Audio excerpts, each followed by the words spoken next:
Vamos lá, mais uma tentativa aqui.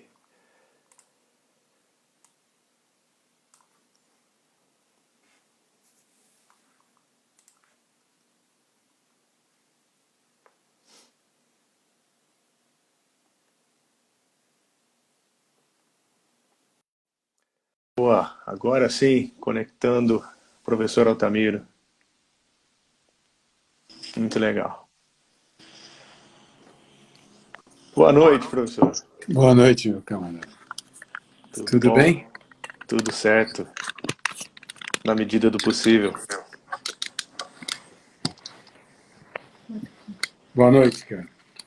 Deixa eu só ajustar Bom, aqui, porque eu. tá.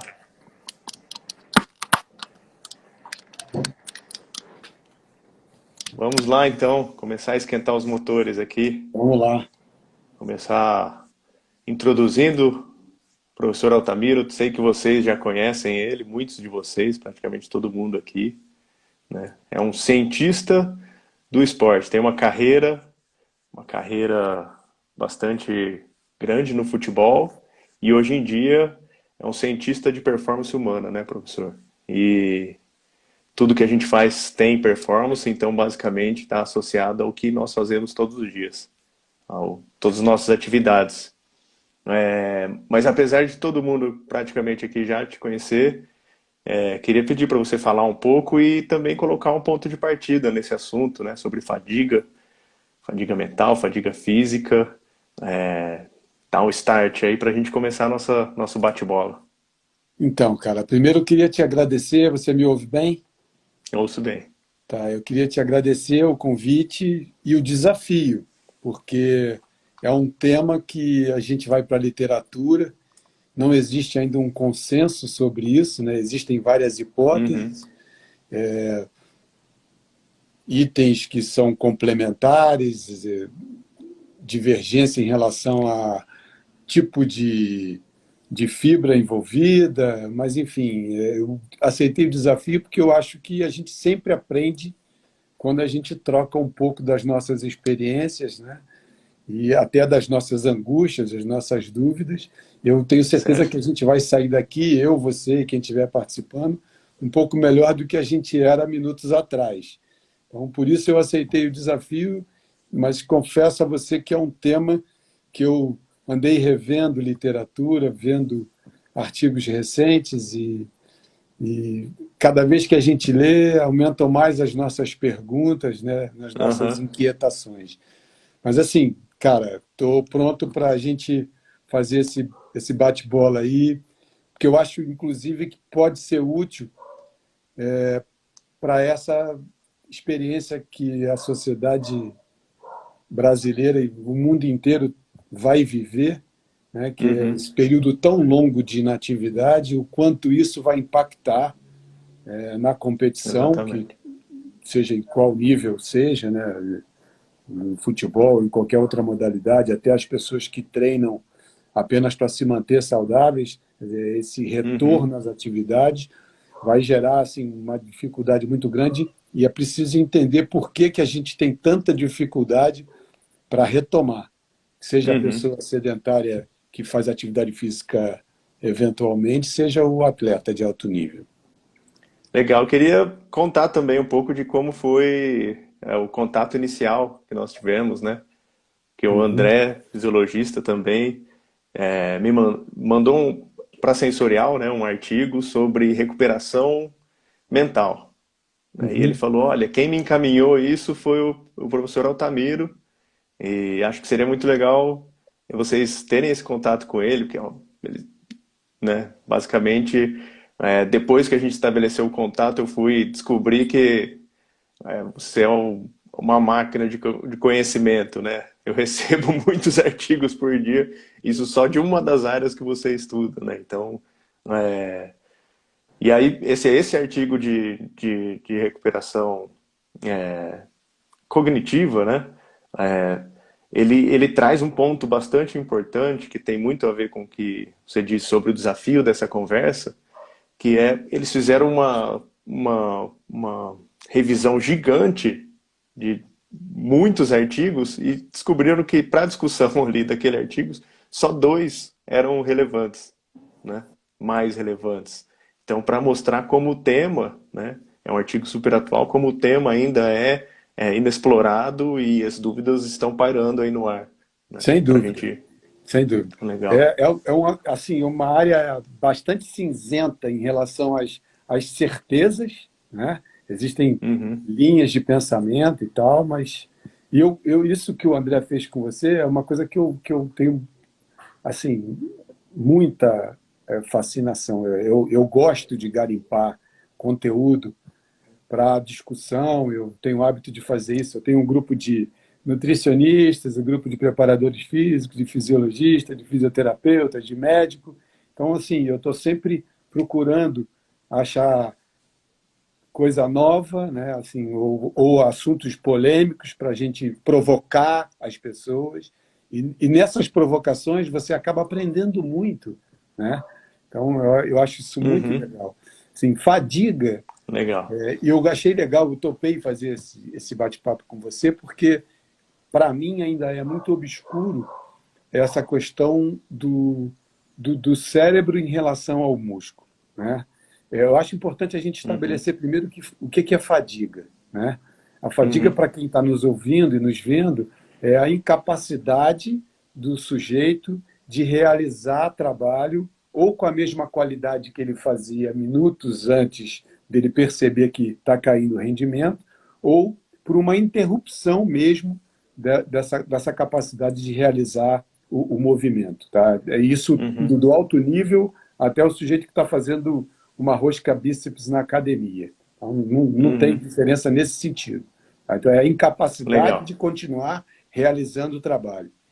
E eu acho que o exemplo mais emblemático que a gente tem da junção da fadiga central e da fadiga periférica é aquela atleta chegando no estádio, né? Se eu não me engano, ela é suíça, eu não Eu tenho não me recordo certeza, também. mas você percebe que ela não consegue realizar a passada mais com a harmonia que com certeza ela teria por ser atleta, né? Ela já não consegue coordenar o gesto em si e nem tem muita consciência até de onde ela está. Ela não tem controle sobre o corpo, nem sobre o Uhum. gesto, nem sobre a vontade dela. Ela tem o desejo, a intenção de fazer, mas o corpo já não acompanha. Então, para mim, é o símbolo máximo Muito dessa, legal. dessa junção entre a fadiga periférica e a fadiga central. Uhum. Que me faz lembrar assim, aquela cena que realmente é a cena marcante, quando ela é ajudada a chegar até a linha, né, até a faixa de chegada, completamente obnubilada, ou seja, confusa mentalmente. Então, isso marcou muito a minha vida como Uhum. fisiologista durante muito tempo. E assim, as três grandes vertentes que se tem sobre o assunto é um déficit de energia no músculo, Uhum. tá? Ou seja, você tem um armazenamento de energia e isso se depleta. Esse é um dos fatores. O outro seria a produção de um lixo, né? Ou seja, na medida em que você vai usando essa fonte de energia, ela vai produzindo metabólitos, ou seja, é uma sujeira, né? Um lixo que fica no sistema, que atrapalha a execução do movimento, e Uhum. uma falha de envio de sinal, tanto do músculo para o cérebro, quanto do cérebro para o músculo, ou seja, aferente e eferente. Né? Então, Uhum. ou um misto das três, ou um componente desses isoladamente. Eu acho difícil você fechar isso em compartimento estanque. Eu diria que é uma combinação desses três fatores: energia disponível, produção de lixo, né, a mudança de pH na membrana celular, íon H+, e tudo isso gerando uma dificuldade de você transmitir sinal elétrico do tecido, do músculo, em exercício para o cérebro e do cérebro de volta para o músculo. Legal. Legal. E como que funciona o treinamento para se evitar uma fadiga? Então, na verdade, o nosso maior desafio é a gente promovendo a fadiga, né? Então, eu gosto sempre de trabalhar com analogias para a gente poder tornar isso fácil para a pessoa que nos ouve, né?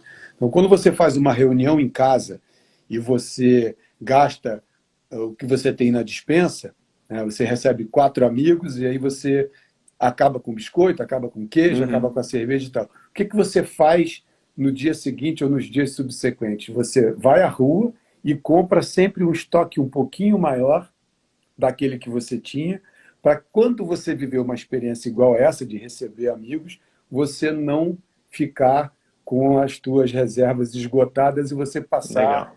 um aperto com os teus convidados. Então, o treinamento nada mais é do que você preparar o corpo para gastar e guardar em quantidade suficiente, sempre um pouquinho a mais, para que você possa se submeter à próxima carga de treino e usar essa energia. Então, é importante que a gente entenda que o treino é uma agressão ao sistema, né, onde você Uhum. expõe o organismo a uma demanda de energia, uma demanda de trabalho, e você precisa de um tempo para que você possa fazer a reposição dessa energia e ela esteja disponível para a carga seguinte. Então, treinar é a arte de você exigir e dar tempo para uma recomposição.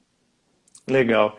Que fatores que são mais importantes, assim, no seu ponto de vista, para para dar esse tempo, né? Além do tempo em si, o que fazer para usar esse tempo com maior eficiência? Então, eu gastei energia, é, fui até o meu limite e eu estou em recuperação para iniciar esse processo novamente. Cara, os mais marcantes, sem sombra de dúvidas, são o descanso, e nele eu coloco em destaque o sono. Tá? Então, assim, Uhum, priorizar boas noites de sono é fundamental para que você tenha boa recuperação, porque é exatamente no momento em que você está dormindo que você faz a recolocação dos estoques de energia, seja no músculo, seja no cérebro, e uhum. uma boa alimentação. Não adianta nada você dormir bem se você tiver comido uma pizza depois de um treino intenso, né? Se você fizer uma reposição de energia de baixa qualidade. Não que a pizza seja ruim, ela até tem o seu momento de aplicação, mas um equilíbrio entre as fontes de energia.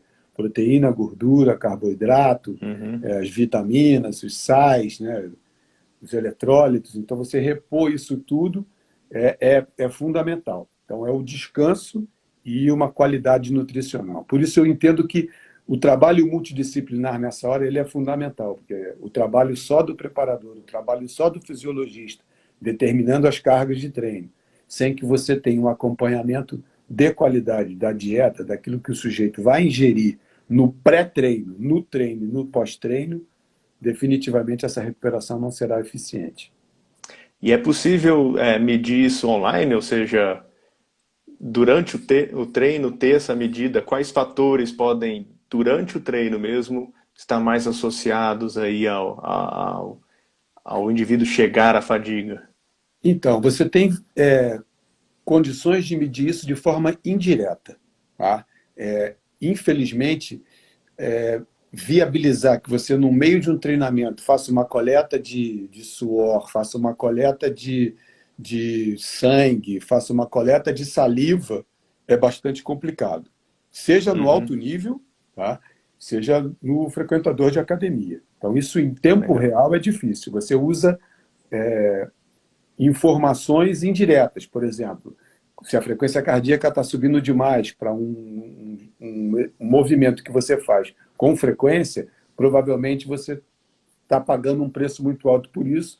Isso pode ser por temperatura muito elevada, isso pode ser porque você está desidratado, isso pode ser porque você está mal alimentado, porque você dormiu mal. Então, são alertas que você consegue adquirir, ser informado e tentar corrigir em tempo real.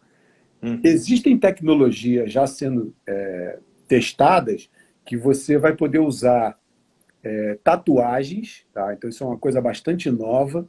Isso ainda não tem uhum, assim, é disponível para você comprar enquanto pessoa física, nem para os clubes de prática de futebol, por exemplo, mas já está uhum. assim em franco desenvolvimento você ter tatuagens que na verdade elas se trocam de cor na medida em que alguns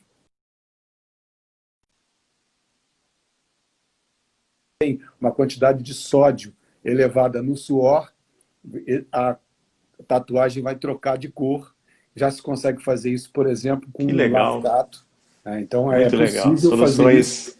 Aham, Isso logo, logo vai estar disponível para a gente aí. muito legal. E existe alguma medida prévia do treinamento que indique que o ponto de fadiga vai ser alcançado mais rapidamente naquele dia? Então, do ponto de vista neuromuscular, sim. A gente tem condição de fazer isso de várias formas. Uma delas é você testar, por exemplo, a resposta neuromuscular num salto.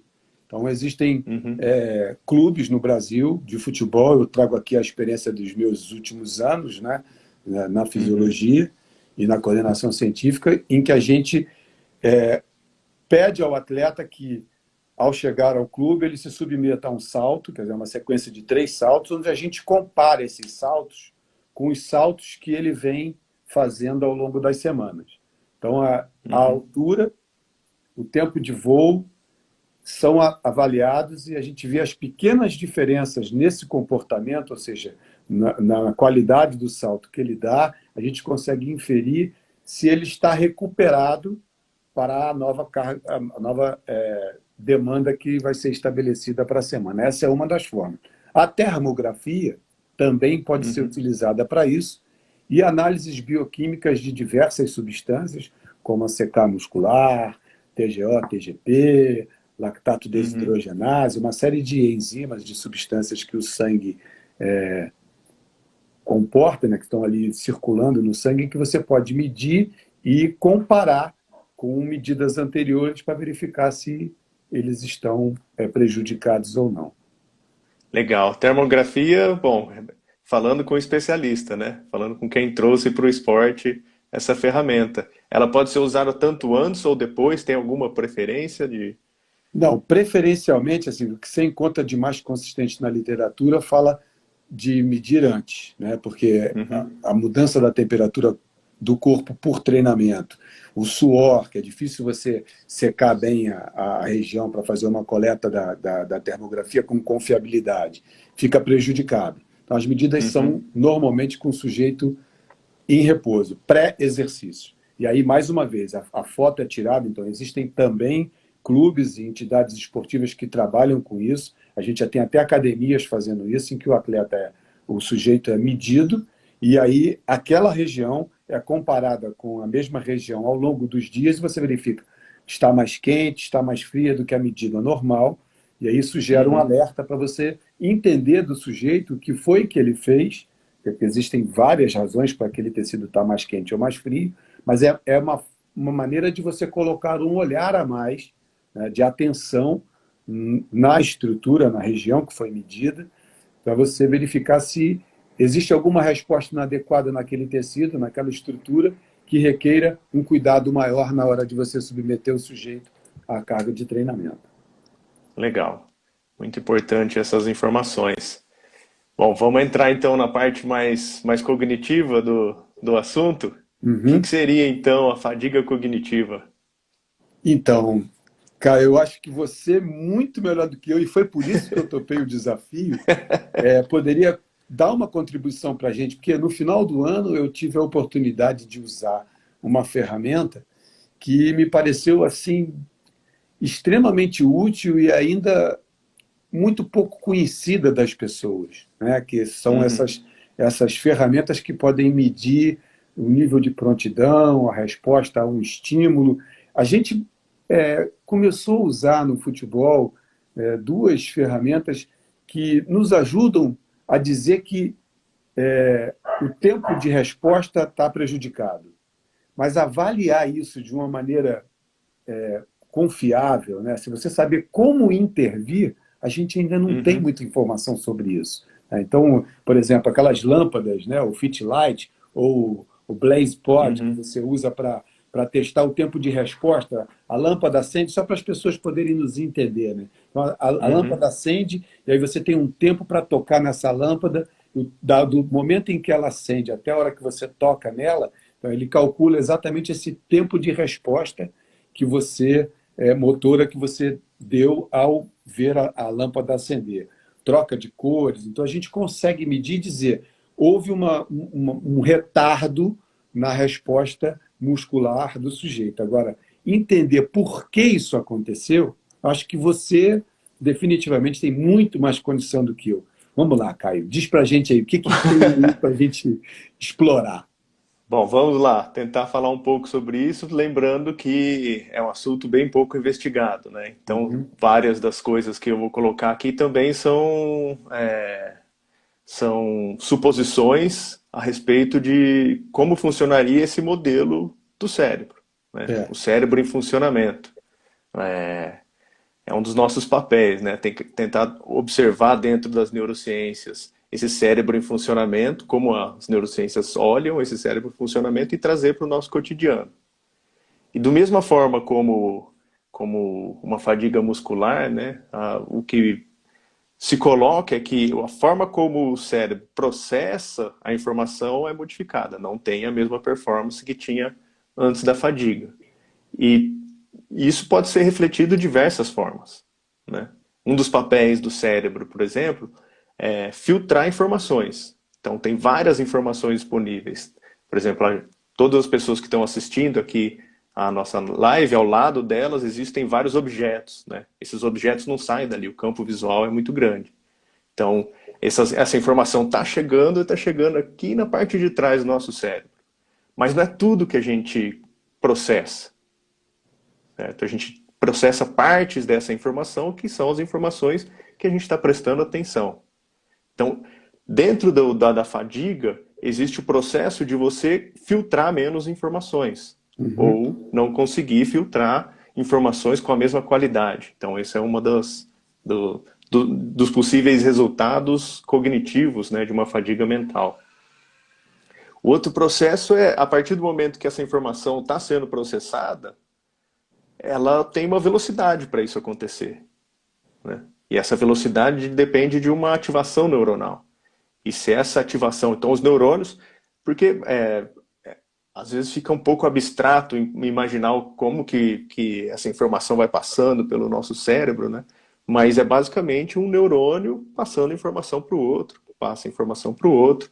Lógico que tem variações de um neurônio ele pode deixar o outro mais ativo ou um neurônio pode deixar o outro menos ativo, então depende dos caminhos que essa informação passa, mas ela vai ser compartilhada entre os diversos neurônios de áreas específicas, de áreas separadas, e esse compartilhamento ele tem uma velocidade também. Então, uma atividade dos neurônios que é abaixo da ótima, né, subótima, também, né, eu fiquei numa atividade que demanda muito cognitivamente por muito tempo. Todo mundo aqui já fez provas, né, ou alguma atividade que você fica 2, 3 horas ali concentrado, e é lógico que isso vai reduzindo a capacidade dos seus neurônios de compartilhar informações. Uhum.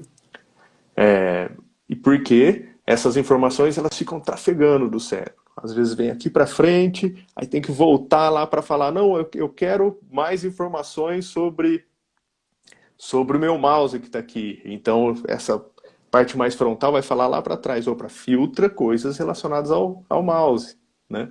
Então, essa comunicação toda entre o cérebro ela tem que ser feita. Se ela diminui de velocidade, é lógico que a performance diminui.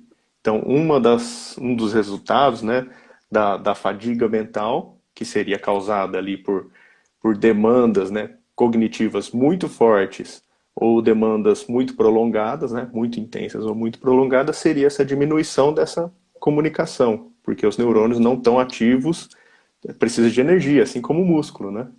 Eles não estão ativos da mesma forma. E a outra também uma capacidade, isso é no esporte, por exemplo, é uma capacidade que é muito proeminente, que é essa de a gente cria diversos planos de ação para uma situação. Então a gente fica observando as situações. Opa, tem essa situação aqui e ali, eu posso ter essa opção de ação, aquela opção de ação, então eu vou criando meus planos para tudo isso.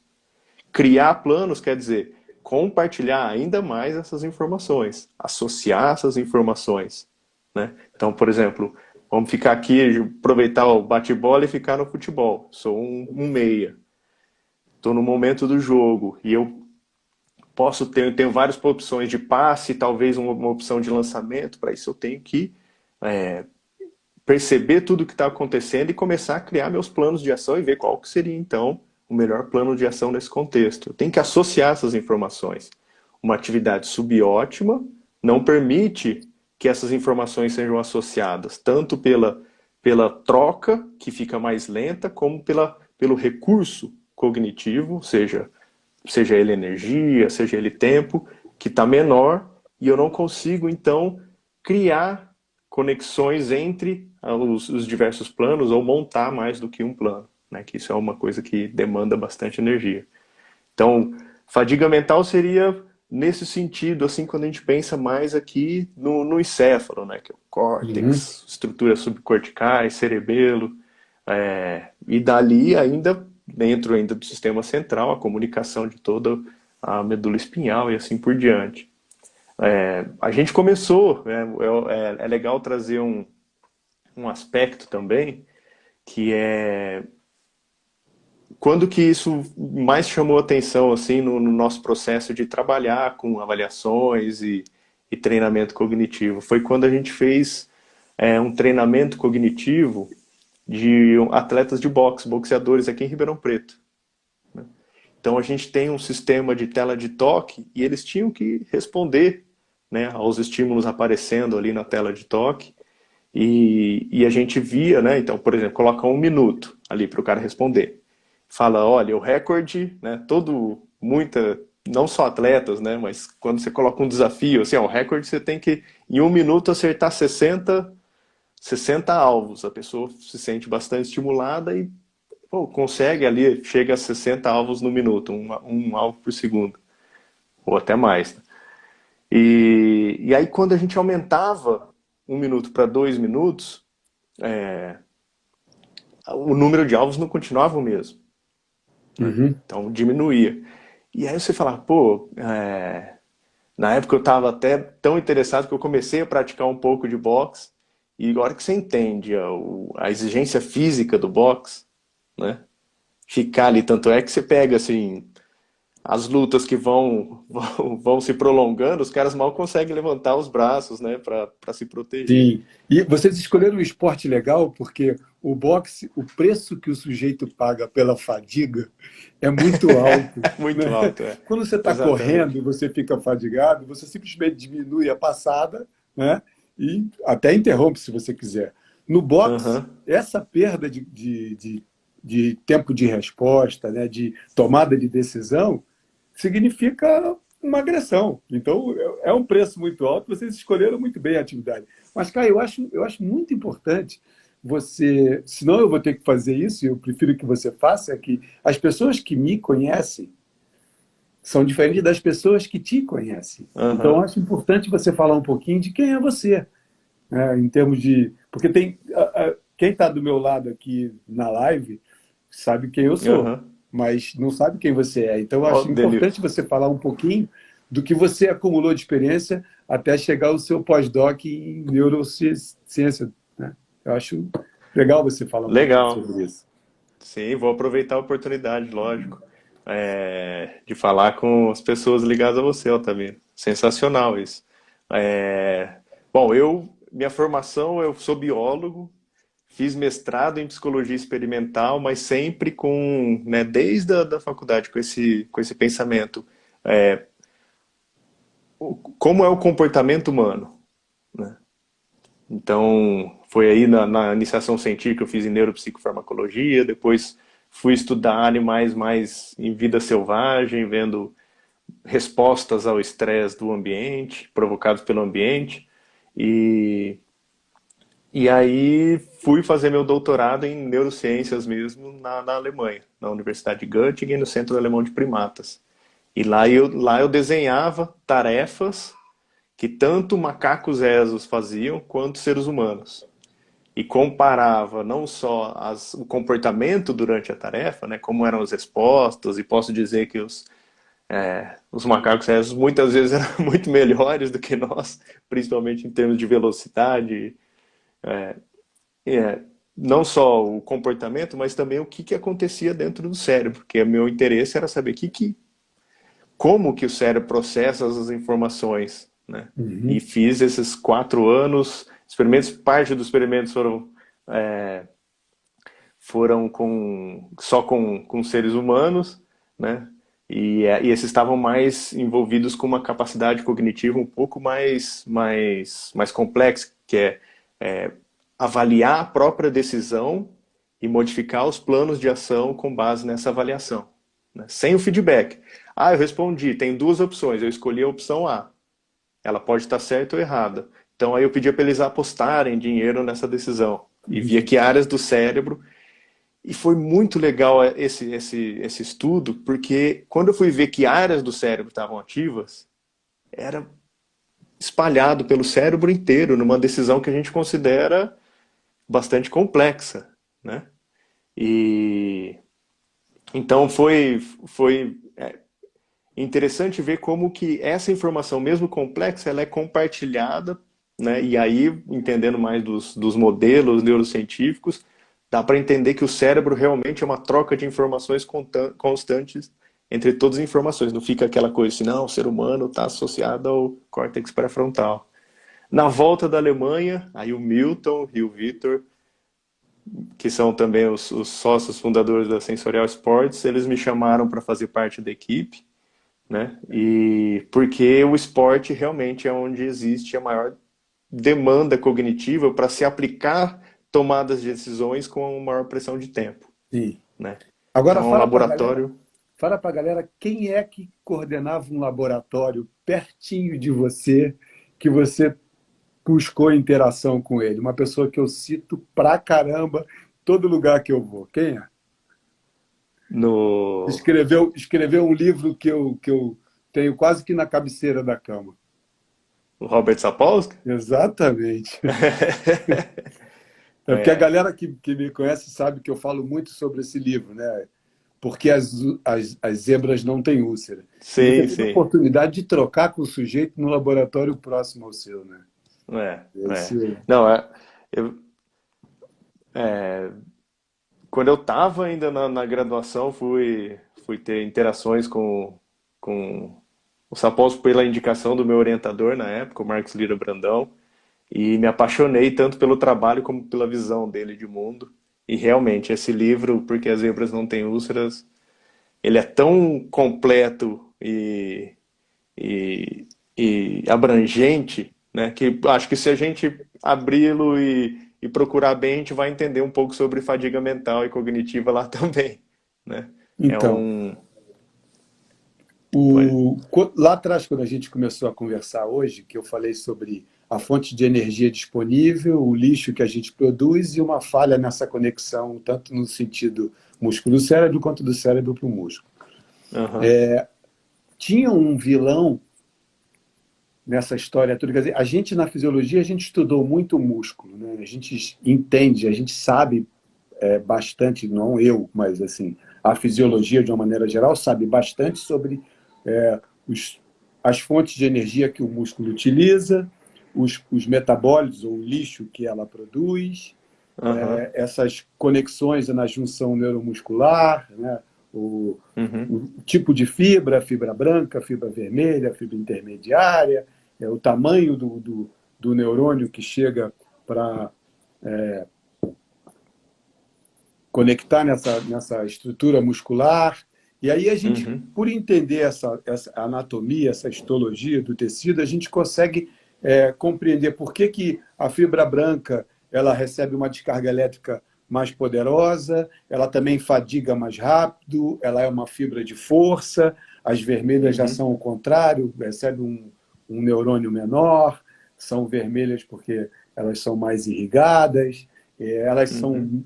demoram muito mais horas para fadigarem, e existe o efeito do princípio de Hahnemann, né, que elas entram em atividade de forma seletiva, e a gente chama isso de Uhum. assincronismo. Isso permite com que elas se alternem e você consiga resistir mais tempo na execução do gesto esportivo. Agora, Uhum. vamos discutir assim, o grande vilão nessa história durante mais de 50 anos foi o lactato. Muita gente achava Uhum. que quem gerava a fadiga, quem atrapalhava o músculo na manutenção do gesto, na execução do movimento, era o lactato. A gente sabe que isso é falso, né? Ele Uhum. já foi absolvido do crime que achavam que ele tinha cometido. Eu queria que você falasse um pouquinho sobre o lactato no cérebro. O lactato no cérebro, vou confessar que Isso. eu não sei essa relação direta, professor. Não Porque sei. parece que hoje a gente sabe que, na verdade, ele não é vilão, ele ajuda muito, na verdade, ele tenta ser uma nova fonte de energia e que as células Aham. cerebrais são muito consumidoras desse lactato. Tá? É verdade? É, eu não sabia disso. Então, parece que é, o lactato consegue atravessar a barreira hematoencefálica e ele é bastante Uhum. utilizado pelo tecido cerebral. Então, ou seja, o que na verdade a gente pensou que fosse um vilão, ele ainda tenta contribuir de alguma maneira, tanto sendo reconvertido a glicogênio novamente, quanto como fonte de energia no tecido cerebral. Que interessante. E a amônia, É, como lixo? Você vê a amônia no cérebro como atrapalhando o funcionamento do cérebro? também não sei da relação. Então, isso também é outra coisa interessante Uhum. vale a pena depois as pessoas tentarem olhar sobre isso, porque amônia é um substrato, por exemplo, quando você está com os níveis de glicogênio, de carboidrato, para as pessoas que não dominam muito, né? Quando você não tem ele Uhum. em grande quantidade, você começa a usar outra fonte de energia. E uma dessas fontes de Uhum. energia é a proteína muscular, né? Certo. E o metabólito que você produz nessa conversão da proteína em energia é a amônia. Tá? E a amônia ela é inimiga do sistema cerebral. Né? Então, ou seja, ela atrapalha e muito, ela cria dificuldades para essa transmissão do sinal elétrico de volta ao cérebro e do cérebro em relação ao músculo. Legal. A relação dela a fadiga física também já é bem estabelecida, porque eu tive uma conversa com um dos cientistas do Laboratório Olímpico e ele falou: Olha, eu estou mudando bastante minhas medidas do lactato para amônia, né? Uhum. Interessante. Isso foi recente? Foi recente. É mesmo essa relação. Tem uma das perguntas aqui, por exemplo, significa se treinarmos mais com esse sistema, podemos ter um cérebro mais nutrido? Não entendi a Esse, pergunta. Como esse assim? sistema, eu acho que nesse sistema de gerar lactato, provavelmente. Não, com toda certeza, na medida em que você vai treinando, você vai Aham, preparando o corpo, aquela analogia que eu fiz de você aumentar as reservas de queijo, presunto, cervejinha para aham, você. Na medida em que você vai se expondo ao treinamento, você vai depletando os níveis de energia, você obriga teu corpo a sempre fazer uma reserva um pouco maior, né? Fazer uma supercompensação, que a gente chama em aham. fisiologia, de forma a você ter reservas maiores para o próximo estímulo que virá. Então, isso é um mecanismo que o organismo abre mão numa situação como essa. Mas Certamente, mesmo assim, a disponibilidade da fonte energética mais direta, né, que seria a glicose, ainda é mais efetiva do que seria a passagem aí do lactato pela barreira hematocefálica, sem certo? dúvida, sem dúvida. Você tem Só o para ATP, né? responder então o Renato Meirelles. O ATP que é em pouquíssima quantidade, né, dentro do tecido muscular. Você tem o ATP, depois você tem as outras fontes de energia. Então, essa depleção faz Aham. com que você lance mão de outras reservas para você poder executar o movimento. Mas certamente a arte de você planejar o treinamento para que você não esgote a ponto de você não levar a fadiga e, Uhum. eventualmente, a um dano muscular, né? Porque insistir no gesto, na contração muscular com os níveis depletados implica em uma possibilidade de você levar a um dano do tecido, né? Porque você vai Aham. perdendo a coordenação até você fazer um nível de exigência que possa provocar um recrutamento incorreto do tecido. Então, Legal. certamente, o treinar leva a isso. Tem também uma questão aqui colocada pelo André Costa, que o professor Leonardo da UFPB fez um estudo da relação entre fadiga mental, uso de redes sociais e desempenho. E o estudo dele demonstrou uma queda na qualidade de percepção que prejudica o desempenho. E eu li esse estudo e foi ainda maior para o uso de redes sociais. Então, agora você vê que loucura. Eu tenho um estudo recente aqui que eu baixei na internet, Aham, falando sobre o uso de celular, tá? Em redes aham, sociais, o, joguinhos eletrônicos, né? E uhum, prática de partidas de futebol. Tá? Então, assim, aham, uma das coisas que o jogador mais faz a caminho do estádio, né? Tanto na concentração quanto no ônibus ou no avião em deslocamento para o estádio, é jogar. uhum, É o que ele mais faz. Ele fica o tempo todo se correspondendo com as pessoas nas mídias, né? Porque a maioria dos jogadores hoje tem muitos seguidores. Então ele passa muito tempo ali e já tem estudos mostrando que você tem perda na qualidade de tomada de decisão, estudos recentes sobre uhum. isso, em função do uso dos gadgets, né? do celular e do tablet a caminho de um evento esportivo. Legal. Essa informação do lactato aqui ainda está na minha cabeça porque eu fico tentando entender também, né, pegando aquele exemplo dos boxeadores, que a hora que a gente estendia a tarefa, a performance deles, né, uma tarefa que era muito mais cognitiva do que física. A performance deles diminuía, ou seja, eles iam ficando mais lentos, embora a preparação física deles permitisse que eles mantivessem por aquele período, né? Então a gente associou bastante a essa fadiga mental. A gente participou, né, de um outro contexto, de uma outra medida. Ela não foi tão extensa assim também. Foram só alguns boxeadores, mas a gente mediu o desempenho deles numa tarefa cognitiva antes de uma simulação de luta, Uhum. né? Uma simulação de luta de 10 minutos, bastante intensa. Em algumas das lutas teve até abertura de contagem, para você ver a intensidade que estava. Depois da luta, dessa atividade, e depois 10 minutos depois do final da luta, né? E aí a medida, então, nesses 3 pontos da performance cognitiva deles, porque era uma tarefa muito simples. Por exemplo, apertar né, só usa o- os Sim. músculos necessários para responder com o polegar ali, né, e segurar. O que a gente esperava nesse contexto? Achar que fez a luta, tem uma determinada performance. Logo após a luta, né, eles estariam fadigados. 10 minutos de luta é um tempo bastante considerável para o boxe, né? E que então a performance deles diminuiria, Uhum. né? A gente encontrou o oposto. A performance logo depois da luta estava maior do que antes da luta, né? Em alguns casos, essa performance, por exemplo, em termos de performance em si, a performance retornou ao normal depois de 10 minutos do final da luta, né? No caso de tempo de reação, por exemplo, essa performance começou aumentando, continuou aumentando, ou seja, o tempo foi diminuindo, né? Eles foram ficando mais rápidos, né? Então, essa é um outro. Vocês É dosaram o que, um- Caio?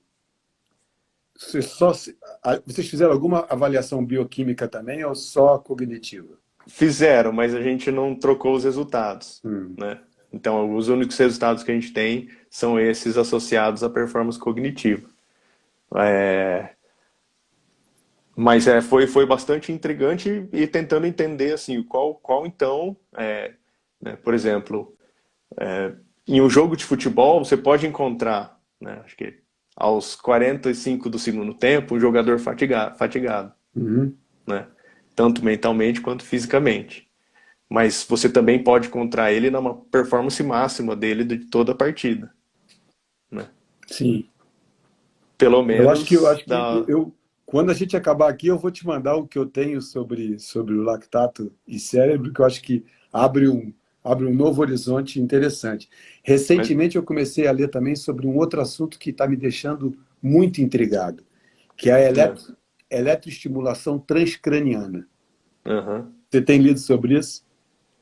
Eu li bastante sobre isso, não no contexto aplicado. Uhum.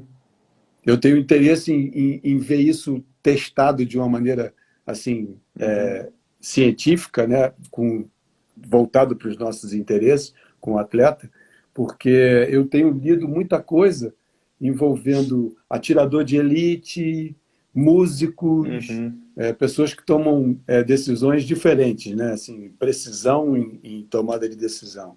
E eu gostaria muito de ver isso no gesto esportivo em termos de coordenação. Eu imagino que isso deva, pensando em córtex motor, você domina isso muito mais do que eu, na medida em que você excita essa estrutura, a capacidade que você tem de orquestrar o gesto com mais eficiência. Essa uhum, semana eu escrevi para o cara que criou o Haloneuro, sabe o que é, uhum, né? uhum, Aquele fone de ouvido que tem como finalidade tentar fazer essa estimulação do córtex motor. aham, Perguntando a ele por que ele não associa o aparelho. A maioria das pessoas que pratica atividade física usa algum gadget para medir frequência cardíaca, por exemplo. É muito comum. aham, Todo mundo que eu conheço que treina usa um relógio, uma faixa peitoral para medir a frequência cardíaca. Por uhum, que o aplicativo dele não se conecta com essa informação já disponível? Né? Se ele está falando uhum, que usa o fone de ouvido para a prática da atividade física com a finalidade de desempenho, e essa pessoa que está usando o dispositivo também faz uso de um frequencímetro, por exemplo, por que não uhum, associar as informações? Você acabou de me dar um exemplo disso. Vocês, enquanto neurocientista, vocês olharam para o cérebro do atleta, né, pensando na uhum, questão cognitiva, enquanto outras pessoas olharam para a parte bioquímica. Mas vocês não tiveram a oportunidade de interagir, nem enquanto cientistas, nem enquanto material colhido. E você tentar uhum, cruzar uma coisa com outra e tentar encontrar correlações de uma coisa com outra. Eu escrevi para ele uhum, essa semana falando sobre isso. Seria interessante. Se você imaginar que uma pessoa que coloca um dispositivo desse e aumenta a excitação do córtex antes da prática de atividade física, isso uhum, levaria a uma maior harmonia na hora da execução do gesto motor, é muito provável que o sujeito tenha um custo para realizar o exercício, o movimento, menor. uhum. Isso Sim. certamente vai impactar na frequência cardíaca, em condições controladas, obviamente, né? Não Aham, pensando em um dia que está mais quente, um dia que está mais frio. Isso em laboratório controlado, quer dizer, você poder uhum, perceber com o uso e sem o uso do fone de ouvido, que tipo de resposta o sistema vai oferecer do ponto de vista de economia do gesto, né? Em termos de harmonia para executar o legal. gesto. Principalmente para gestos que já estão mais desenvolvidos, né? Ou Exato. seja, existe já um caminho neuronal para ser aplicado, está Perfeito. mais na memória de longo prazo. Embora os próprios estudos associados à estimulação transcraniana mostrem também que existe uma facilitação da aprendizagem Perfeito. Aumento de da novos, plasticidade isso. do tecido, exatamente. Legal. Associado ainda a essa pergunta sobre energia e treino, podemos afirmar que as Secovas, podemos afirmar que o treino ou atividade física em jejum tende a fadigar mentalmente, uma vez que se produz amônia e essa é prejudicial ao cérebro? Acho que Então, assim, se a gente pensar no sujeito que não está treinando para essa condição, por exemplo, eu sempre treino alimentado, né? Eu sempre treino, faço uma refeição antes. Então, Uhum, se eu me submeto a uma condição de jejum, muito provavelmente, no meu caso, eu vou fazer uso de fontes de energia que não estão disponíveis porque eu não fiz reservas para elas, né? Em função de eu uhum, ter um hábito de apresentar uma quantidade de energia disponível e eu não fazer isso, né? Ou seja, eu vou estar em déficit nutricional, na medida em que eu use uma outra fonte de energia, provavelmente eu vou gerar como metabólito a amônia e vou criar problema para a continuidade do exercício.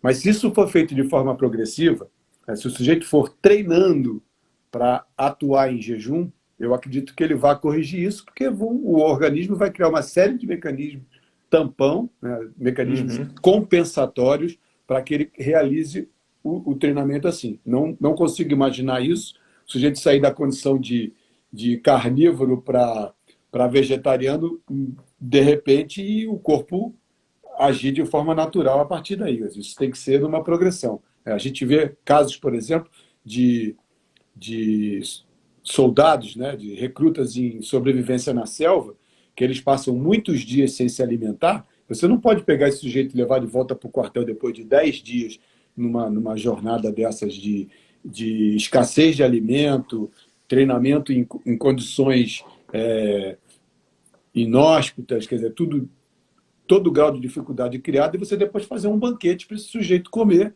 porque certamente ele vai ter problema na absorção dos alimentos em função de ter ficado tanto tempo sem e você Uhum. oferecer repentinamente um, um cardápio farto demais. Isso vai ter que ser feito o desmame, né? Vai ter que ser feito numa progressão. Para mim, o jejum é igual, né? O sujeito vai se habituando com isso e vai começar a usar outra fonte de energia, com certeza, para criar o Uhum. equilíbrio em relação a isso. Legal. Eu estou Psicólogo Maurício. impressionado que a gente já está a 56 minutos. Tá Incrível a perto. velocidade com que isso andou, cara. O psicólogo Maurício está falando de uma ferramenta nossa, né, do Sensorial Today, que ele falou que fez em jejum pós-HIIT e que foi um dos melhores desempenhos dele, né? Então, também associando aí a essa ativação, né? Ativação não somente física, mas uma ativação emocional, cognitiva também, e o ponto máximo de performance cognitiva, né? Que não seria necessariamente, então, após ali uma atividade intensa, reduzir a performance cognitiva. Só falando um pouco, né, do Today, é uma ferramenta que a gente desenvolveu então para medir a performance cognitiva em muitos aspectos, como o professor Altamiro falou aí da utilização do salto, né? Então o Uhum. salto ali antes do treino para falar, bom, altura do salto, o balanço, todos esses aspectos do salto, o Today seria uma ferramenta como essa para cognição. Você faz Sim. uma tarefa cognitiva rápida, durante 5 minutos. Aí ele está rindo aí do N igual a 1. Mas o Today, então, uma tarefa cognitiva rápida, 5 minutos, compara a pessoa com ela mesma, vai falar, por exemplo, Caio, hoje você está mais desatento do que o Caio normalmente é. Né? Caio, hoje o seu controle está mais baixo do que o seu controle normal. Né? O que eu acho mais legal da ferramenta de vocês é que a gente já tem um arsenal de ferramentas para a gente medir essa resposta neuromuscular, mas a gente Uhum. não tem quase nada, senão o trabalho de vocês e de mais um ou dois no mundo, né, que nos ofereça assim, o que eu posso fazer do ponto de vista de carga cognitiva de trabalho, ou seja, que nível de Uhum. exigência eu posso criar? Eu já sei que eu não posso criar em termos de exigência física, mas eu tenho que Uhum. entender também que a quantidade de informação que eu estou oferecendo para o sujeito a nível de treinamento pode não ser bem assimilada exatamente porque ele está sem capacidade de responder, de assimilar Sim, essa demanda sim, alta de sim. informação. Inclusive, um outro trabalho que eu vi que foi bastante importante, eles associaram essa fadiga mental a lesões no LCA. Né? Então, eles colocaram os participantes para fazer uma tarefa que demandava muito cognitivamente, e depois testavam a aterrissagem do salto, né? E Sim. como que eram os movimentos ali, como que respondiam às articulações. E eles viram que os participantes com maior demanda cognitiva, ou seja, que provavelmente tinham atingido ali algum grau de, de fadiga mental, eles, na aterrissagem, eles faziam alguns movimentos que forçavam mais esse ligamento cruzado anterior, né? Que Então você vê, Caio, você cuja, vê as a lesões estão importância tão associadas ao... essa Pode. capacidade de se adaptar ao ambiente. Então, você imagina a importância que tem a ferramenta de vocês, e a gente precisa avançar nisso. Você imagina o seguinte: o atleta de futebol, por exemplo, que está assim, a gente tem 2 casos por ano, que demanda 8 meses de afastamento, em média, né? São muitos recursos perdidos, além da vida do atleta que fica interrompida por um tempo. Uhum, Você imagina você ter uma ferramenta dessa que te ajude. O piso é irregular, né? A uhum, movimentação é caótica. Ou seja, o cara tem que tomar uma série de decisões quase imperceptíveis para nós na hora que ele uhum, decide aterrissar, se ele encontra uma depressão no piso, né? O que ele tem que fazer, em milissegundos ele tem que fazer um ajuste na queda em função de uhum. encontrar uma estrutura, ou de pisar no pé do outro jogador e perder o equilíbrio. Ou seja, e ele não tomar a decisão certa exatamente porque o, essa velocidade, né, o trajeto dessa informação atrasa. Né? Então, você Aham. perde 8 meses da vida do atleta em função da ausência de uma informação extremamente rica que poderia te ajudar nesse momento. Então, a gente Exato. precisa definitivamente avançar nisso, porque há muito a ser feito nessa área cinzenta ainda que vocês atuam na neurociência. Muito. Pegando o gancho aí, então, né? Vamos do atleta afastado e depois ele ter que retornar, né? Vamos para essa nossa situação atual, né? Uhum. Em que os atletas eles não estão necessariamente afastados das suas atividades, né? Muitos estão tentando treinar e manter a rotina em casa, mas provavelmente não é a mesma rotina que eles mantêm, né? Sim. Na rotina normal. Como que você acha, professor, desse retorno, em termos de como não, nesse retorno, evitar que os atletas, né, que já chega e nos primeiros 15 minutos de jantar já não tenha mais comida e bebida para ninguém ali? Sim. Eu acho que a primeira coisa é a gente entender que a capacidade de reverter esse quadro, né, a reversibilidade, né, o potencial de reversibilidade que o atleta de alto nível tem é maior do que o nosso. Né? Então, eu estou em casa há 72 dias. Né? Eu não sou um Uhum, atleta. Então, para mim, vai ser bem mais difícil retomar a minha atividade física, porque a minha memória muscular é diferente de um atleta de alto nível. Mas esses 70 e poucos dias acabaram nivelando todos por baixo. Quer dizer, arrastou o jogador, arrastou o atleta de alto nível para uma condição próxima à nossa, porque é um uhum, tempo muito grande de afastamento. Então, assim, as reservas de energia no músculo estão baixíssimos. Assim, os riscos de você entrar em fadiga precocemente são maiores. Né? Toda pessoa, mesmo treinada, logo que inicia a atividade física, ela sente vontade de interromper. Toda vez que eu sento nessa bicicleta aqui dentro da minha varanda para pedalar confinado, eu sinto vontade de uhum, desistir nos primeiros minutos. Né? uhum, O que acontece é que, na medida em que teu corpo vai aquecendo, você vai liberando substâncias, você começa a criar um, um ambiente favorável, né? A permeabilidade das membranas e tal. Então, o fluxo sanguíneo aumentado, chega mais nutrientes, então você consegue criar um equilíbrio. Então, o atleta ele vai conseguir fazer isso de uma maneira mais rápida, mas uhum, com certeza esse início vai ser muito difícil. O que mais me preocupa é a mudança na biologia dos tecidos. Tudo aquilo que você não usa, normalmente você joga fora. Então, a ausência de estímulos específicos da uhum, modalidade que o sujeito pratica faz com que o tecido dele se comporte para aquela atual situação.